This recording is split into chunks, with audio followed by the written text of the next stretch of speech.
उम्मीद करते हैं कि आप सब लोगों को समझ में भी आया होगा। नरेशन बहुत ज़्यादा टफ नहीं है, थोड़ा सा आप लोगों को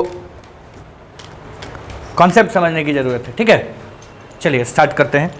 कल मैंने आप लोगों को 2-3 चीज़ें बताई थी नरेशन में कि बेसिकली 2 पार्ट होते हैं, डायरेक्ट नरेशन और इनडायरेक्ट नरेशन। डायरेक्ट नरेशन में हम वो सारी चीज़ें देखते हैं जो हूबहू ओरिजिनल स्पीकर ने बोला होता है। अभी अगर आपके और मेरे बीच में कोई बातचीत हो रही हो और उस बातचीत को कोई रिकॉर्ड करके किसी को ले जाके सुना दे तो उसे हम लोग क्या कहेंगे? Direct narration. और इनडायरेक्ट नरेशन क्या होगा? जब आप लोग यहाँ की हुई बातचीत को अपने हिसाब से सुनाते हैं। ठीक है, तो नरेशन का बेसिक मतलब ये होता है कि कही हुई बात को दोहराना। कल मैंने आप लोगों को बताया था पिछले क्लास में कि नरेशन का मतलब कही हुई बातों को दोहराना। एक व्यक्ति जो किसी की कहानी सुना रहा है और उसमें जिस जिस व्यक्ति ने जो जो बातें कही है वो कह रहा है, माँ ने कहा, पिताजी ने कहा, बड़े भैया ने कहा, बगल के चाचा ने कहा, यानी कि जो जिसने जो कहा उसके कहे हुए स्टेटमेंट को वो व्यक्ति क्या करता है? दोहराता है। और इसी को हम लोग नरेशन कहते हैं। इस तरीके की कहानी को नैरेटिव स्टोरी कहते हैं। समझ में आई बात? जब हम लोग लिखते हैं, बोलते समय पता नहीं चलता है, लेकिन जब हम लोग लिखते हैं तो वाक्य के 2 हिस्से होते हैं जो कि कॉमा से सेपरेटेड होते हैं, जिससे पहले भाग को हम लोग रिपोर्टिंग स्पीच और दूसरे भाग को रिपोर्टेड स्पीच कहते हैं। तो रिपोर्टिंग स्पीच और रिपोर्टेड स्पीच को जिस कॉमा से सेपरेट किया जाता है, जब हम लोग डायरेक्ट स्पीच को इनडायरेक्ट स्पीच में चेंज करते हैं तो वो कॉमा हट जाता है, उसके कॉमे की जगह हम लोग कंजंक्शंस का यूज़ करते हैं। क्या करते हैं? कंजंक्शन का यूज़ करते हैं। तो आज हम लोग वो सीखेंगे जो कल मैंने आप लोगों को एंड किया था 6 स्टेप पे। मैंने आप लोगों को एक एग्जांपल दिया था कि किस प्रकार हम एक सेंटेंस को 6 स्टेप की सहायता से डायरेक्ट स्पीच से इनडायरेक्ट स्पीच में क्या कर सकते हैं? हम लोग चेंज कर सकते हैं। तो आज हम एक एक स्टेप करके पढ़ना शुरू करेंगे। आज जितना हो पाएगा मैं आप लोगों को बताऊंगा, जितने स्टेप पॉसिबल होंगे। तो जब हम लोग डायरेक्ट से इनडायरेक्ट बदलते थे तो स्टेप नंबर 1 हमारे पास क्या होता?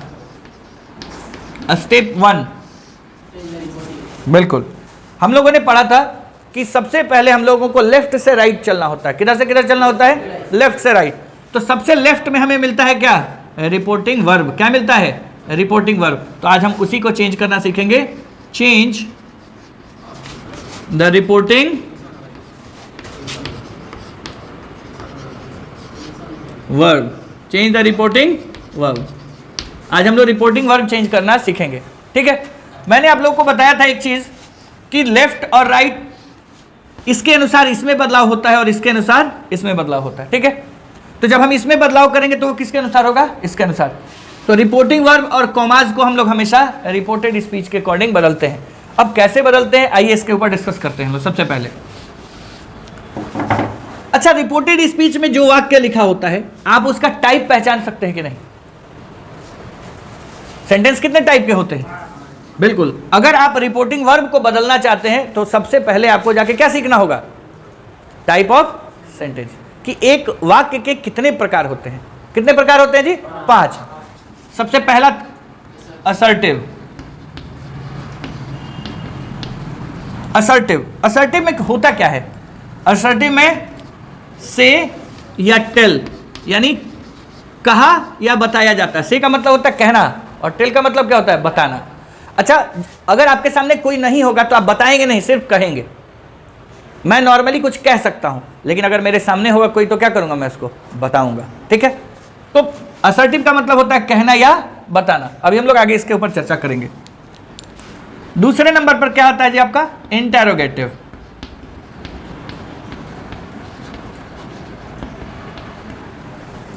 इंटेरोगेटिव में क्या होता है? इंटेरोगेटिव में पूछा जाता है, क्वेश्चन पूछा जाता है। क्या किया जाता है जी?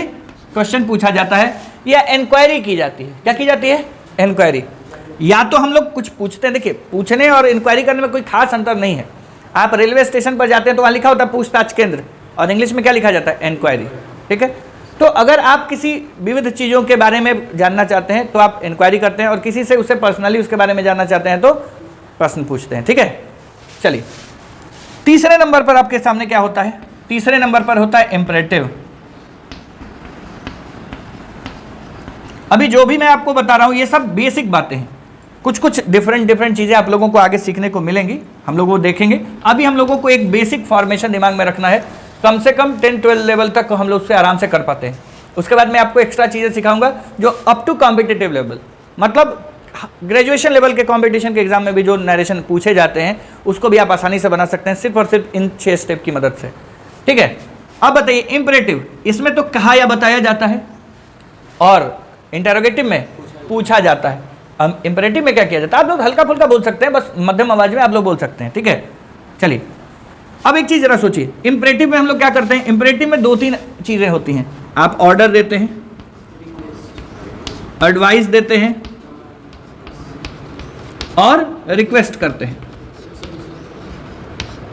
ठीक है, इसके अलावा आप सजेशंस भी देते हैं, जो लेट से आप बनाते हैं, लेटेस्ट से तो सजेस्ट करते हैं, आप इसको छोड़ दीजिए ऐसे ही। प्रपोजल भी देते हैं, ऐसी कई सारी चीजें होती हैं जो आगे चल के हम लोग सीखेंगे। अगर थोड़े बहुत चीजें बच जाएंगी तो आगे देखिए। इंपरेटिव सेंटेंस क्या होता है, इजी, जैसे मान लिया मैंने कहा कम हियर, यहां आइए, प्लीज कम हियर, कृपया यहां आइए, और किसी को मैं गेट आउट, बाहर जाओ।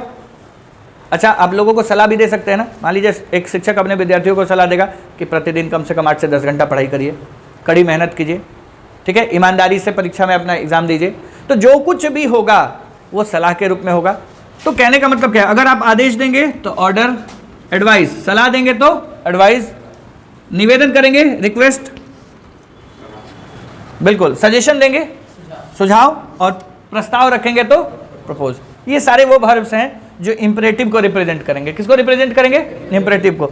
ये आस्क किसको रिप्रेजेंट करता है, लेकिन एक चीज आपको और मैं बता दूं, इंपरेटिव में एक वर्ब और यूज होता है, दैट इज आस्क टू। ठीक है, ये आस्क का मतलब होता है पूछना और आस्क टू का मतलब क्या होता है, कहना। अच्छा, कई बार आपको आपने ऐसे भी देखा होगा, मान लीजिए मैंने आपसे कहा जरा दरवाजा बंद कर दो, तो मैंने जरूरी थोड़ी है कि आपको आदेश दिया होगा, मैं तो नॉर्मल वे में भी कह सकता हूँ जरा दरवाजा बंद कर दो। मैं आपको आराम से भी कह सकता हूँ बाबू बैठ जाओ, और मैं गुस्से में भी कहता हूँ बैठ जाओ। तो आप अगर किसी से, आप उससे निवेदन नहीं कर रहे हैं, बस एक फॉर्मल वे में ऐसे ही कह रहे हैं कि चलिए दरवाजा बंद कर दी, तो जब मैं आपसे नॉर्मल वे में कहूंगा और आप ये कंफ्यूज होंगे कि ये ऑर्डर तो लग नहीं रहा है, तो आप वहां पे आस्क टू का यूज करेंगे, ये आगे आपको सिखाया जाएगा। और इंपरेटिव में एक और भाव मिलता है, मना करना। बिल्कुल, मान लीजिए मैंने कहा डोंट सिट हियर, अगर सपोज करिए कि आपके दरवाजे के पास कोई व्यक्ति लाके अपनी बाइक खड़ी कर देगा, तो आप उसको प्यार से भी कह सकते हैं भैया यहाँ गाड़ी आप मतलब नहीं खड़ी मत करिए। तो उसको हम लोग क्या बोलते हैं, फॉरबिड। क्या बोलते हैं, फॉरबिड। इसका V2 V3 आगे यूज के अनुसार हम लोग सीखेंगे, फॉरबिड, फॉरबिडन होता है। तो अभी तक हम लोगों ने 3 टाइप के सेंटेंसेस के बारे में देखा। क्या देखा कि एक सेंटेंस होता है असर्टिव, जिसका वर्ब क्या होता है, से या टेल, कहना या बताना। एक सेंटेंस होता है इंटरोगेटिव, जिसका वर्ब क्या होता है, आस्क, आस्क या इंक्वायर, ठीक है, इंक्वायरी करने के लिए।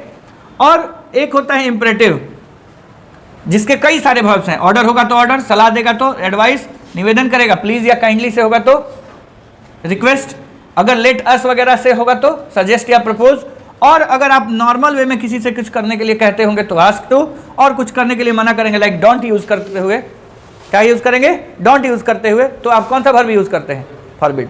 तो ये सारे तीनों सेंटेंसेस के वर्ब्स हैं, ठीक है। इन तीनों को आप लोग लिख लीजिए, फिर उसके बाद मैं आप लोगों को बताऊंगा कि बाकी बचे हुए 2 सेंटेंसेस को कौन कौन से वर्ब्स रिप्रेजेंट करते हैं।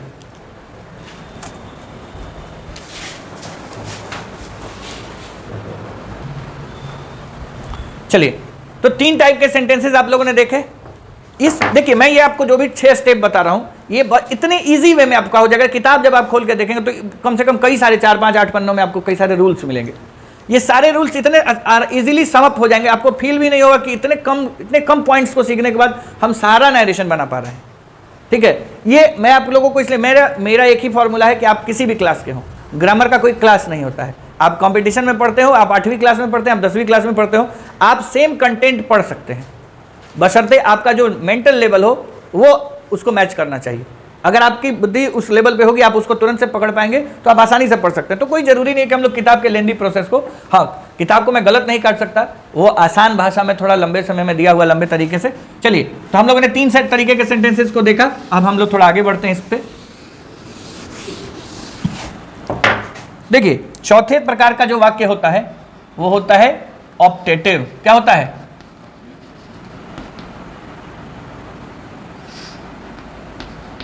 ऑप्टेटिव। ठीक है, ऑप्टेटिव क्या होता है? आप लोगों ने देखा होगा, जैसे किसी ने कहा may you live long, may you live long, इसका मतलब क्या हुआ? आपकी उम्र लंबी हो। ठीक है, हाँ ऐसे भी बोल सकते हैं लॉन्ग लिव द किंग, महाराज की जय हो। यानी हम भगवान, जय हो का मतलब क्या? उनकी उम्र लंबी हो। तो लॉन्ग लिव द किंग इस तरीके से। तो कुछ वाक्य आपको मे लगा के मिलते हैं, कुछ में मे अंडरस्टूड होता है, मे लिखा नहीं होता लेकिन अंडरस्टूड होता है, तो वहां पे होता है। जब हम लोग इसको आगे सीखेंगे, इसको असर्टिव में चेंज करना, मैं आपको उस समय टाइप्स ऑफ सेंटेंसेस को कैसे आइडेंटिफाई करना है कि कौन से टाइप का सेंटेंस है, उसको कैसे चेंज करना है, ये आपको मैं बताऊंगा। ठीक है, तो मे से शुरू हो और लास्ट में एक्सक्लेमेशन मार्क हो, तो ये ऑप्टेटिव होते हैं। और इसको आपको कंफ्यूज नहीं होना है, आपको मे से सेंटेंस इंटरोगेटिव भी मिलेंगे और लास्ट में क्या होगा? Question mark. ठीक है, तो 3 ही ऐसे मार्क होते हैं जिससे सेंटेंस फिनिश होते हैं।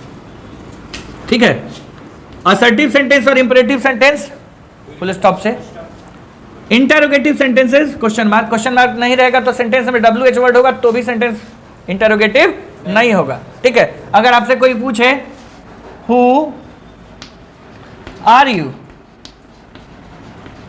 तो ये क्वेश्चन है, लेकिन अगर सेंटेंस ऐसे हो हु यू आर, तो ये क्वेश्चन नहीं है।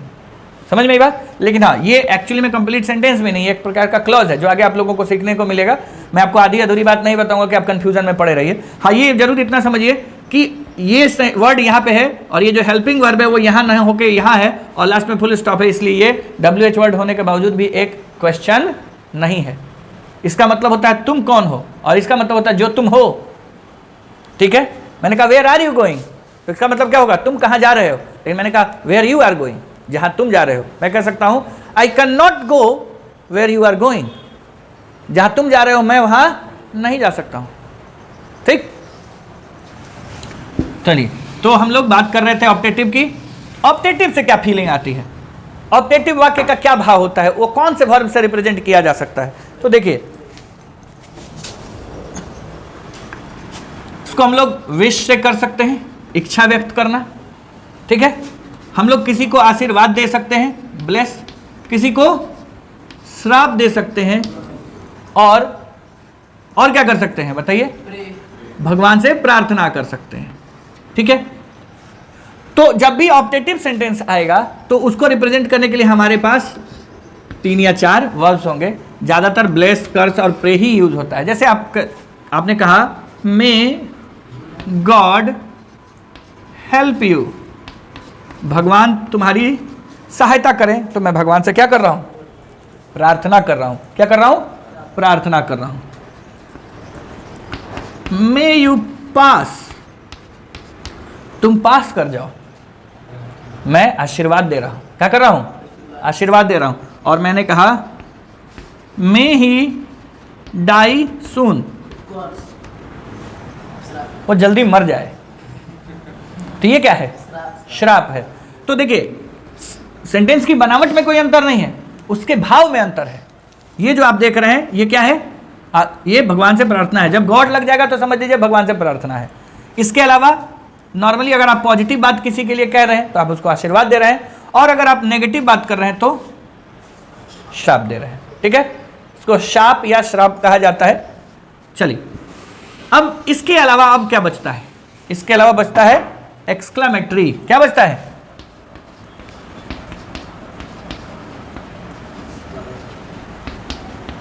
एक्सक्लेमेटरी। एक्सक्लेमेटरी जो वाक्य होते हैं ये इंटरजेक्शन से बने होते हैं। किससे बने होते हैं? इंटरजेक्शन से। और एक्सक्लेमेटरी वाक्य ऐसे वाक्य हैं जिसमें बहुत सारे, मतलब हम लोग उतने नहीं जानते होंगे उतने भावों को। एक्चुअली एक्सक्लेमेटरी पढ़ने से पहले आपको थोड़ा सा एक्सक्लेमेटरी सेंटेंस के बारे में समझना होगा। एक्सक्लेमेटरी सेंटेंसेस वो होते हैं जो आपके मन में उठे ऐसे अचानक भावों को प्रदर्शित करते हैं जिस भावों को आप रोक नहीं सकते। आप खा रहे हैं और आपके दांत के नीचे या दांतों के बीच में कंकड़ पड़ गया, क्या उसके लिए आप पहले से प्रिपेयर्ड थे कि हमारे दांत के बीच में कंकड़ पड़ेगा? नहीं। यानी ये घटना आपके साथ कैसे घटी? अचानक। और जब कोई घटना आपके सामने अचानक घटती है तो जो आपका एक्सप्रेशन होता है वो भी अचानक वाला होता है और उस पर आपका कोई नियंत्रण नहीं होता। आप खाते खाते मिर्ची खा लीजिए, आप चलते चलते आपका पैर मुड़ जाए, बहुत खुशी का भाव हो, बहुत दुख का भाव हो, बहुत आश्चर्य का भाव हो, ये वो भाव होते हैं जो सडनली आते हैं और आपके कंट्रोल में नहीं होते हैं। और इसी के लिए पार्ट्स ऑफ स्पीच में एक पार्ट बनाया गया है, दैट इज इंटरजेक्शन। और इंटरजेक्शन का ही ये काम है कि वो आपके मन के भाव को क्या करे, प्रदर्शित करे। ठीक, अब कैसे कैसे भाव आपका मन प्रदर्शित कर सकता है? तो दुख का भाव प्रदर्शित कर सकता है, दुख कहिए, उदासी कहिए या पछतावा कहिए, दुख, उदासी या पछतावा। तो देखिए, एक ओह होता है, एक अह होता है, एक अलास होता है, और ऐसे कई सारे इंटरजेक्शंस होते हैं। हम लोग आगे सीखेंगे, जब स्पेशली इसको पढ़ना शुरू करेंगे तो इसके बारे में सीखेंगे। ये सब के सब क्या बताते हैं? सैडनेस। क्या बताते हैं? तो जब इस तरीके के भाव होते हैं तो हम लोग क्या बोलते हैं? एक्सक्लेम। क्या करते हैं? Exclaim with. अब एक्सक्लेम विथ के बाद आप जोड़ दीजिए सॉरो, जोड़ दीजिए। क्या जोड़ दीजिए? सॉरो, या क्या जोड़ देंगे? रिग्रेट। एक्सक्लेम विथ सॉरो यानी दुख से अपने आप को, दुख का भाव एकदम से निकल पड़ना। ठीक है, इसके अलावा खुशी के भाव हो सकते हैं, तो एक्सक्लेम विथ जॉय लगा देंगे। क्या लगा देंगे जी? एक्सक्लेम विथ जॉय लगा देंगे। इसके अलावा देखिए, इसके अलावा कौन से भाव आ सकते हैं? आश्चर्य के भाव आ सकते हैं, व्हाट या हाउ से। इसके लिए हम लोग सरप्राइज लगा सकते हैं। क्या लगा सकते हैं इसके लिए? सरप्राइज लगा सकते हैं। समझ में आई बात? तो एक्सक्लेमेटरी सेंटेंसेस में आपको इंटरजेक्शंस मिलेंगे और उन इंटरजेक्शंस के हिसाब से आपको करना होगा। एक वर्ड होता है फाई फाई, जिसको हम लोग हिंदी में कहते हैं छी छी। इसके लिए वर्ड होता है कंटेम्प्ट। क्या होता है? कंटेम्प्ट। एक वर्ड होता है ब्रावो, शाबाश। ठीक है, तो जैसा आपको इंटरजेक्शन दिखेगा आपको उसी के अकॉर्डिंग क्या करना है, उसी के भाव के अकॉर्डिंग वर्ब यूज करना है। अच्छा, आपको आगे चल के ये भी सीखने को मिलेगा कि एक्सक्लेमेटरी सेंटेंसेस में ऐसे बहुत सारे वर्ड्स यूज किए जाते हैं रिपोर्टेड स्पीच में जो डायरेक्टली एज अ वर्ब इस्तेमाल किए जा सकते हैं। लाइक आपको एक एग्जांपल दिखा देता हूं। जैसे मान लीजिए किसी ने कहा, ही सेड, हाँ एक एग्जांपल दिखा रहा हूं, he said to me congratulations. He said to me congratulations.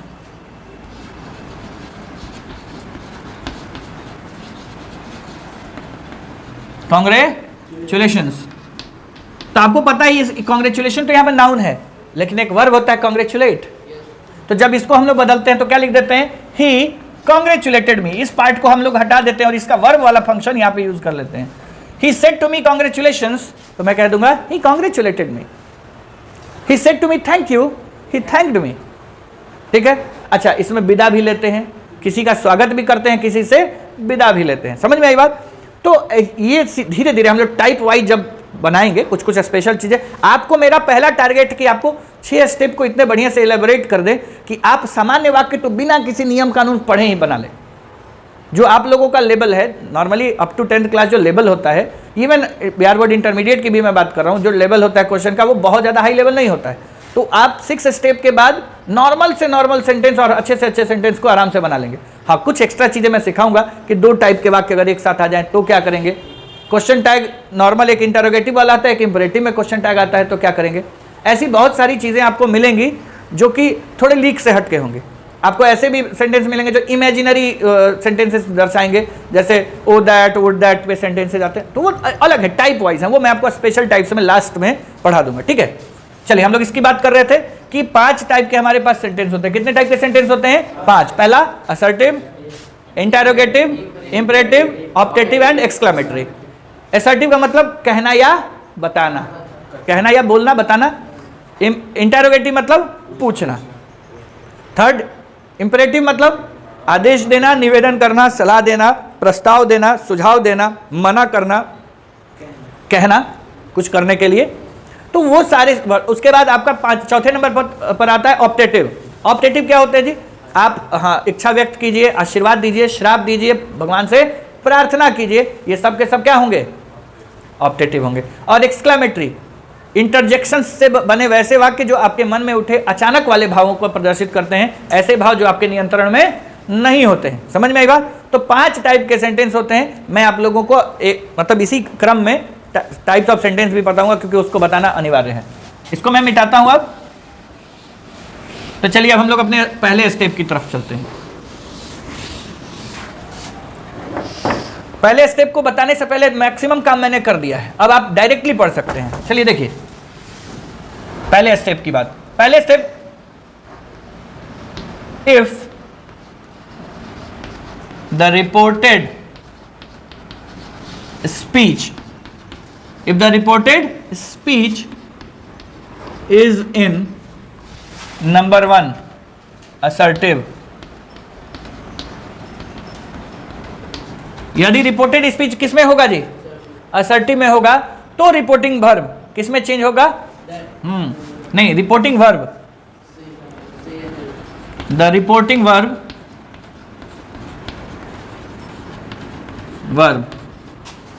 Will be.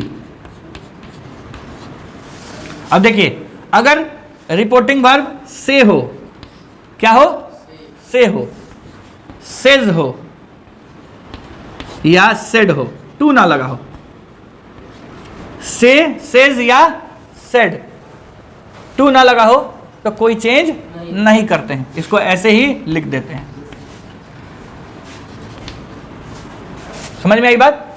ये किसके आधार पर चेंज होगा? रिपोर्टेड स्पीच यदि हमारा असर्टिव में होगा तो the reporting verb will be से और सेड रहेगा, तो कोई चेंज नहीं करेंगे। लेकिन अगर इसके साथ क्या लगा होगा? से के साथ क्या लगा होगा जी? टू लगा होगा। सेज के साथ टू लगा होगा और सेड के साथ टू लगा होगा। तो रेस्पेक्टिवली, रेस्पेक्टिवली समझते हैं ना आप लोग? क्रमशः इसके लिए, इसके लिए, इसके लिए, से के लिए टेल, सेज के लिए टेल्स और सेड के लिए told. Is it in the frame? Okay, तो समझ में आई बात? अगर असर्टिव होगा हमारा रिपोर्टेड स्पीच, तो रिपोर्टिंग वर्ब को हम लोग किस में चेंज कर देंगे?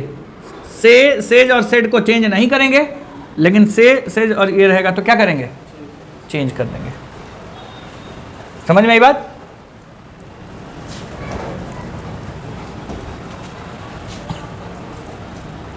अब जैसे एग्जांपल देख लेते हैं हम लोग, एक एग्जांपल करके। अगर सेंटेंस होता ही सेज आई एम इल, वह कहता है कि मैं बीमार हूं, तो हम इसको जब इनडायरेक्ट में चेंज करेंगे तो सेज को छुएंगे भी नहीं, ज्यों का त्यों कर रखेंगे, ठीक है। लेकिन अगर यहां सेंटेंस रहेगा He says to me I am ill, तो ये सेज जो है वो टू के साथ है ना, इसको चेंज करके क्या लिखेंगे? टेल्स। समझ में आई बात? अगर यहाँ ही सेज ना होता, क्या होता? ही सेड, तो इस सेड का सेड ही छोड़ देते, और यहाँ पे ही सेड टू मी रहता तो सेड को क्या लिख देते? टोल्ड। और यहाँ ही की जगह आई या कुछ और रहता, तो यहाँ आई से आई एम इल, अगर यहाँ सब्जेक्ट क्या होता? आई, और यहाँ से होता, या मान लीजिए सेड है तो सेड ही रह जाता, और अगर यहाँ से होता तो से का से ही रह जाता। समझ गए? तो मेरे कहने का ये तात्पर्य है कि अगर आपका सेंटेंस असर्टिव में हो, कौन सा? रिपोर्टेड स्पीच, तो रिपोर्टिंग वर्ब को से, सेज या सेड रहने पर छूते भी नहीं है, और सेड टू, सेज टू और सेड टू रहने पर। लेकिन एक और बात, कई बार आप लोगों को थोड़ा सा वाक्य घुमाएगा भी। देखिए लगे हाथ, ये भी मैं अभी ही बता देता हूँ, बात के लिए कुछ छोड़ना बेवकूफ़ी होती है। ये होता क्या है? चलिए, अगर सेंटेंस ऐसे हो, ध्यान से देखिएगा, he said comma Mohan, Mohan I will help you, Mohan मैं तुम्हारी मदद करूंगा। अब ये समझना जरूरी है कि टू लगता क्यों है। टू यहां पे तब लगता है जब बगल में ऑब्जेक्ट होता है। आपने देखा इसके पहले जो मैंने आपको एग्जांपल दिया, ही सेड, तो इसके बगल में ऑब्जेक्ट नहीं था, लेकिन जब यहां पे मैंने टू लगाया, इसका मतलब मैंने यहां पे क्या लगाया? ऑब्जेक्ट लगाया। तो जब आपका सब्जेक्ट अकेले हो, ऑब्जेक्ट हो ना, तो सेड ही लिखते हैं या से लिखते हैं या सेज लिखते हैं। लेकिन जैसे ही आप एक ऑब्जेक्ट इंट्रोड्यूस करते हैं तो आपको यहां पे क्या लगाना पड़ता है? उसने कहा, किससे कहा? टू मी, मुझसे कहा। सेड के साथ हमें क्या लगाना पड़ता है? टू प्रीपोजिशन लगाना पड़ता है। समझ में आई बात? और इसीलिए इन दोनों को हटा के और इसकी जगह पर हम लोग क्या लगाते हैं, टोल्ड। समझ में आई बात? अब एक चीज जरा गौर करिएगा, he said to me I will help you. ध्यान से देखिएगा, अगर मैं इस मी को यहां से मी हटा के और क्या लिख दूं, Mohan. He said to Mohan I will help you. उसने मोहन से कहा मैं तुम्हारी मदद करूंगा। ही सेड टू मोहन, उसने मोहन से कहा, क्या कहा, मैं तुम्हारी मदद करूंगा। यहां पे भी तो वही बात हो रही है ना, उसने कहा मोहन मैं तुम्हारी मदद करूंगा। तो ये भी सेंटेंस किससे कहा गया है? तो यहां पे ऑब्जेक्ट को ऑलरेडी रिपोर्टिंग स्पीच में ही लिख दिया गया है, ये बताने के लिए कि बातचीत किसके और किसके बीच हुई है। उसके और मोहन के बीच में बातचीत हुई है, और यहां पे भी तो बात उसके और मोहन के ही बीच हुई है। लेकिन आप यहां पे कंफ्यूज हो जाएंगे। कैसे कंफ्यूज होंगे? आपको लगेगा कि यहां तो सेड अकेले है, तो मैं क्यों इसको, यहां पे तो सेड अकेले है तो मैं क्यों यहां पे टोल्ड लगाऊं, सेड को सेड ही ना छोड़ दूं। लेकिन फिर इस मोहन का क्या करेंगे आप? तो ये एक्चुअली में ये वाक्य और ये वाक्य एक दूसरे से अलग नहीं है, सिर्फ लिखने का तरीका बदला है। हाँ, यहां पे ये जो मोहन है संबोधन कारक में है, वोकेटिव केस, ठीक है। यहां पे मोहन को हमने ऑब्जेक्टिव केस में लिया है। ही सेड टू मोहन, उसने मोहन से कहा मैं तुम्हारी मदद करूंगा। और यहां पे वोकेटिव केस में लिया गया है, ही सेड, उसने कहा मोहन मैं तुम्हारी मदद करूंगा। तो मोहन कौन सा केस हो गया? वोकेटिव केस, संबोधन कारक। कौन सा कारक? संबोधन कारक। तो अब जब आप बनाएंगे तो इस वाले सेंटेंस को यही इमेजिन करके बनाएंगे, यानी कि पहले इस सेंटेंस को आप इस फॉर्मेट में या तो लिख लेंगे या दिमाग में कर लेंगे कि एक्चुअली में ये ही सेड टू मोहन ही है। समझ में आई बात? ऐसे नहीं लिख के ऐसे लिखा गया है, लेकिन ये भी वाक्य यही है। क्यों? क्योंकि यहां पे डायरेक्टली आपको बताया गया कि उसने ये बात मोहन से कही है, लेकिन यहां पे इनडायरेक्टली आपको पता चल रहा है देख के, पढ़ के, कि ये बात और किसी से नहीं, मोहन से कही है। तो आप इस मोहन को यहां से हटा के और यहां पे क्या लिख लेंगे, ही सेड टू मोहन। अब आप आगे वाली प्रक्रिया कर सकते हैं कि इस सेड को आपको क्या लिखना है, टोल्ड लिखना है। लेकिन उस समय तो टू था नहीं, तो आपको कंफ्यूजन होता है। तो ये कंफ्यूजन आपको एग्जाम में या क्वेश्चन में मिल सकता है। तो हाँ, हाथ कंगन को आरसी क्या, पढ़े लिखे को फारसी क्या, पहले ही सीख लो, है कि नहीं? समझ में आया? Any doubt? नहीं, डाउट होगा तो हम लोग अलग से डाउट क्लियर करेंगे। डाउट क्लियर करने का अलग सेशन हम लोग करेंगे, उसके लिए परेशान नहीं होना है। तो हमने पहला क्या देखा कि सेंटेंस अगर असर्टिव में होगा, if the sentence is in assertive, so say said को हम लोग कैसे चेंज करेंगे, ठीक है। नेक्स्ट, दूसरा क्या है जी, इसको थोड़ा और इधर लिखते हैं। Yes, interrogative. इंटेरोगेटिव एक्चुअली में देखिए एक वर्ब होता है इंटेरोगेट। इंटेरोगेट का मतलब क्या होता है? पूछताछ। क्या होता है? पूछताछ। पुलिस जब अपराधियों को पकड़ती है तो उनसे इंटेरोगेशन करती है। क्या करती है? इंटेरोगेशन। तो interrogation is a noun, interrogate is a verb and interrogative is an adjective. Simply शब्दों को आप थोड़ा बहुत चेंज करिए, उसमें आप सफिक्स प्रीफिक्स लगाइए और उसका या तो मीनिंग चेंज हो जाएगा या क्या चेंज हो जाएगा, पार्ट्स ऑफ स्पीच। आप लोगों ने हिंदी में समास पढ़ा होगा, वही काम यहाँ पे भी हो रहा है। चलिए, यूजिंग सफिक्स एंड प्रीफिक्स। अब इंटेरोगेटिव में भी 3 टाइप के वाक्य होते हैं। कितने टाइप के वाक्य होते हैं जी? 3 टाइप के, लेकिन तीनों का भाव तो अंततः एक ही होता है ना। तो उन तीनों टाइप के वजह से क्या डिफरेंस आएगा, वो अगले सेकेंड स्टेप की चीज है। फर्स्ट स्टेप में उन तीनों टाइप के से रिलेटेड क्या चीज होगी, तो सिर्फ और सिर्फ हम लोग क्या करेंगे, से, ध्यान से देखना है, मैं यहां लिख दे रहा हूं, नहीं तो से या टू रहे इससे कोई फर्क नहीं पड़ता है। सेज या इसके साथ क्या रहे, टू, या रहे सेड और इसके साथ क्या रहे, टू। तो रेस्पेक्टिवली से या से टू को आस्क में, सेज या सेड टू को, सेज टू को आस्क में, और सेड या सेड टू को आस्क में चेंज कर देंगे। कई जगह आप लोगों को एनक्वायर्ड ऑफ भी लिखने को मिलेगा, ENQUIRED, इंक्वायर्ड ऑफ, ठीक है। तो वो सब तो हम लोग सेंटेंस जब हम लोग प्रैक्टिस करेंगे तब हम लोग, मैं आपको 6 स्टेप बताने के बाद कंटिन्यूअसली 100-150 क्वेश्चंस बनवाऊंगा, आपको दूंगा बनाने के लिए, आप उसको बनाएंगे मिसलेनियस। अच्छा, ये पढ़ने से एक और आपको फायदा है, आपको टाइप वाइज बनाने की जरूरत नहीं होगी।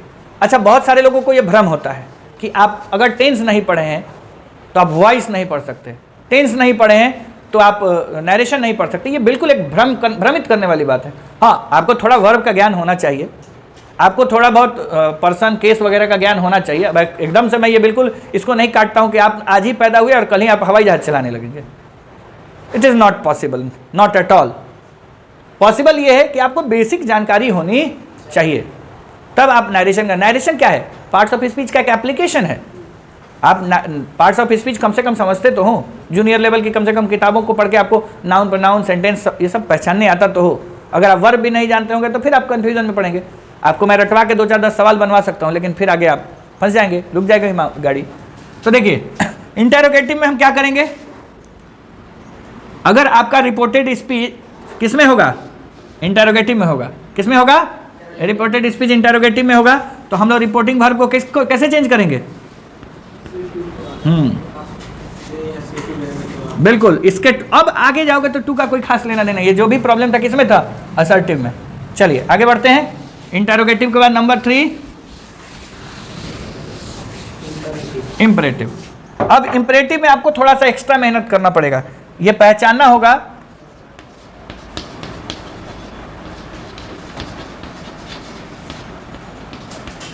इंपरेटिव में आपको एक्स्ट्रा मेहनत ये करना होगा कि ये ऑर्डर है कि रिक्वेस्ट है कि क्या है, ये आपको पहचानना पड़ेगा। ये इतनी मेहनत आपको खुद से करनी पड़ेगी।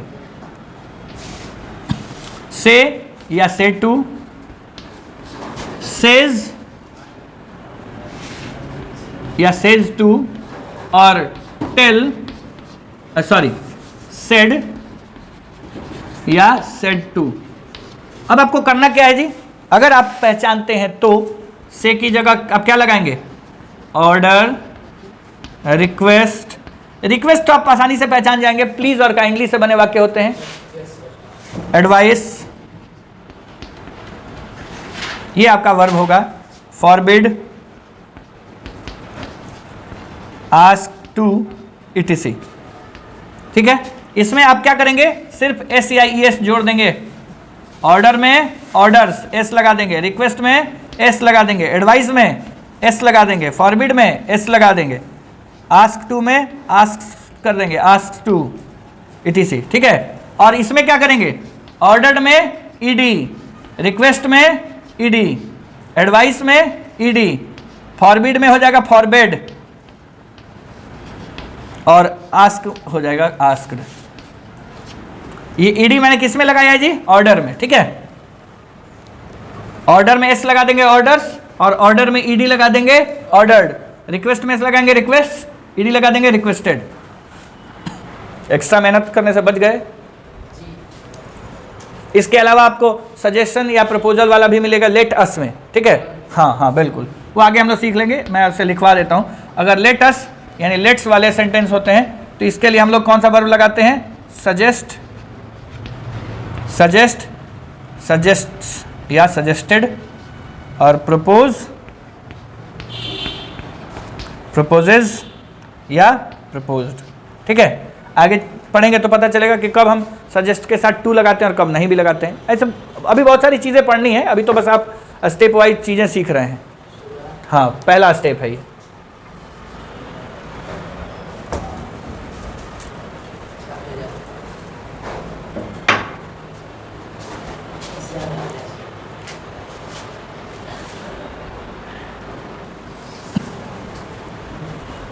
तो इंपरेटिव तक हम लोग देख चुके, आगे बढ़ते हैं।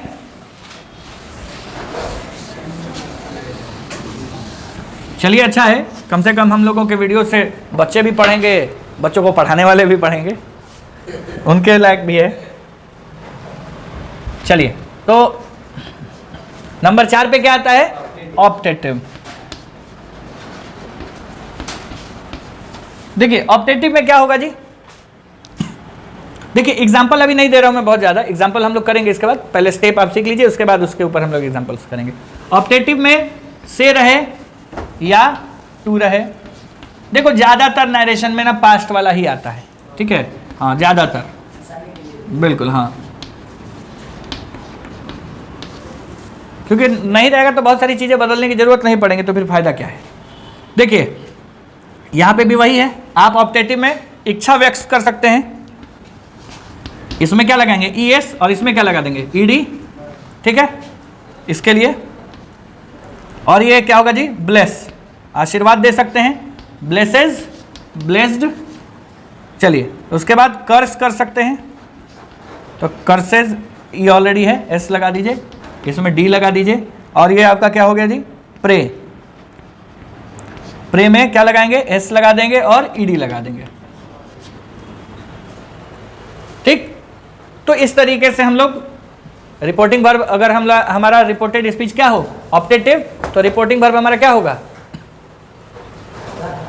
रिपोर्टेड स्पीच अगर हमारा ऑप्टेटिव होगा तो हमारा रिपोर्टिंग वर्ब से इसमें विश, ब्लेस, कर्स और प्रे में चेंज हो जाएगा। ठीक, ये क्यों चेंज हो जाता है, क्यों, क्योंकि जैसे मान लो मैंने तुमसे कहा, he says to me can you help me, उसने मुझसे कहा क्या आप मेरी मदद कर सकते हैं, इट मीन्स उसने मुझसे पूछा, he asked me if I could help him, उसने मुझसे पूछा कि क्या मैं उसकी मदद कर सकता हूं। तो उसने मुझसे, I said to him get out of my class, मैंने उससे कहा क्लास से बाहर जाओ, it means I ordered him to get out of my class.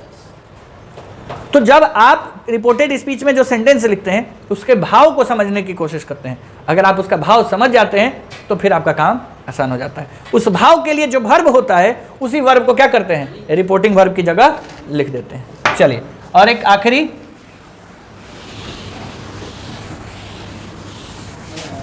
आज हमारा स्टेप 1 फिनिश हो जाएगा, एक्सक्लामेटरी।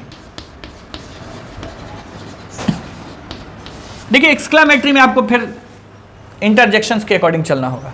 ठीक है, हाँ, इसमें मैं डायरेक्टली आपको सेड का एग्जांपल दे देता हूँ। सेज और से को इसमें नहीं, सेड का एग्जांपल ले लीजिए। हाँ, कि सेड टू किस में चेंज हो जाएगा। तो देखिए, अगर आपका पहला इंटरजेक्शन अकॉर्डिंग टू इंटरजेक्शन, ठीक है, अगर आपका इंटरजेक्शन क्या है, ओ है, अह है, अलास है, तो ये आपका ये जो सेड या सेड टू किस में चेंज हो जाएगा। हाँ, एक चीज़ और आप लोगों को आगे सीखने को मिलेगा कि अगर आपका इस तरीके का सेंटेंस होता है तो हम ऑब्जेक्ट नहीं भी लगाते हैं, आगे बताएंगे आपको। चलिए, ये हो जाएगा आपका exclaimed with, exclaimed with what, exclaimed with sorrow या रिग्रेट, एक्सक्लेम्ड विथ सॉरो या रिग्रेट। ठीक, इसके बाद अगर आप हुर्रा लिखते हैं तो, फाई लिखते हैं तो,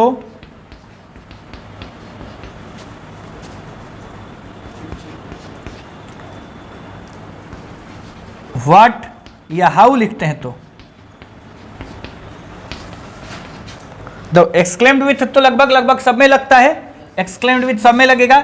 हुर्रा रहेगा तो एक्सक्लेम्ड विथ जॉय, फाई रहेगा तो एक्सक्लेम्ड विथ कंटेम्प्ट, और अगर व्हाट या हाउ रहेगा तो कहीं कहीं सरप्राइज और कहीं कहीं जॉय भी आता है। आप आश्चर्य के साथ साथ खुश भी होते हैं तो जॉय लगा देते हैं। बाकी सारी चीजें हम लोग पढ़ेंगे, और इंटरजेक्शंस के बुक्स में बहुत सारी चीजें दी हुई हैं, और सारी interjections like Bravo, well done, ऐसे बहुत सारे मिलते हैं। तो वो जब क्वेश्चन बनाएंगे हम लोग तो अकॉर्डिंग टू क्वेश्चन, ठीक है। अच्छा, ऐसे बहुत सारे आते हैं, जैसे मान लीजिए ओ दैट वाटर, तो लॉन्ग फॉर वाटर, इस तरीके से आता है, तो फिर उतना लिखवाना पॉसिबल नहीं है। वो क्वेश्चन बनेगा, एक एक दो क्वेश्चन पे हम लोग करते जाएंगे।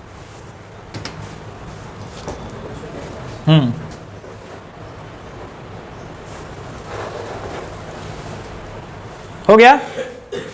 तो देखिए, इस तरीके से हमने क्या सीखा, इसको समराइज करते हैं आज के लिए, कि जब आपका रिपोर्टिंग वर्ब चेंज करना होगा तो आपको ध्यान से ये समझने की जरूरत है कि रिपोर्टेड स्पीच में जो सेंटेंस लिखा है उसका टाइप क्या है। अगर आप टाइप पहचानते हैं तो काम आसान हो जाएगा। टाइप पहचानने के कई तरीके हैं। लास्ट में क्वेश्चन मार्क होगा तो इंटरोगेटिव, लास्ट में फुल स्टॉप होगा और शुरू में सब्जेक्ट होगा तो असर्टिव, लेकिन अगर वर्ब से शुरू होगा तो इंपरेटिव, में से शुरू होगा लास्ट में एक्सक्लेमेशन मार्क होगा तो ऑप्टेटिव, यस, और इन सब से शुरू होगा तो एक्सक्लामेटरी। तो वो भी पहचानना आसान है, और उसके आधार पर आप क्या करेंगे, से या सेट को चेंज करेंगे। ठीक है, तो आज के लिए धन्यवाद।